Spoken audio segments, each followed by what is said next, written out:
په خوست کې د لوی اختر لمونځ ولایتي چارواکو د ولسونو په منځ کې د دغه ولایت په مرکزي عیدګاه جومات کې ادا کړ.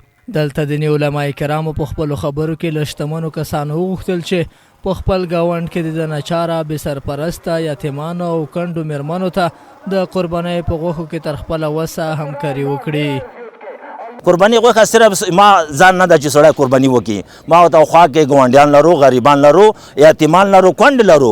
باید کله چې قرباني وکړو قرباني غوښه 3 تقسیمه کړو. یو تقسیم غوښه په خپله وخورو، دویم تقسیم غوښه اقربا او رشتهدارانو ته ورکړو، دریم تقسیم غوښه هغه غریبانو ته ورکړو چې د بهر نه راغلي دي. ما ورته ولایت کې اوسېږي چې د خوست خلک اقتصاد صنعت څه ښه ده، دوبۍ کې دي، سعودیا کې دي. ترڅنګ خوست مرستیال ولی په دغه ولایت کې له ولسونو وغوښتل چې خپلمنځي اختلافاتو ته د پای ټکی کېږدي او ټول د له سره د مینې ډک او ارامه ژوند ته دوام ورکړي.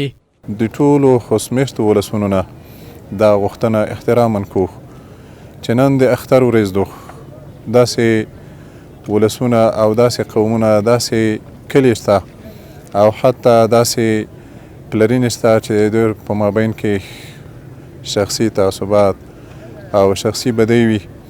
نو د الله جل علا شانه او د هغې د پیغمبر په خاطر موږ د ټولو نه دا خواست کوو چې ټول خپل شخصي تعصبات پرېږدئ، شخصي دښمنۍ پرېږدئ، د الله په خاطر ټول معاف کړئ. نن د اختر په ورځ یو تر بله تر غاړې وځئ، یو تر بل ته مبارکۍ ورکړئ، تر څو الله جل علا شانه موږ تاسو ټولو ته د رحمت په نظر وکړي. دیني علما په داسې مهال په شتمنو لانچارو کورنیو سره د همکارۍ غږ کوي چې د تیر جمهوري نظام پر مهال چې 20 کاله دوام وکړ، د جګړو پر مهال پکې ګڼې کورنۍ بې سرپرسته، ماشومان یتیمان، مېرمنې کونډې او ګڼ کسان معلولین شول چې اوس یې زیات د نورو لاسنیوي ته اړتیا لري.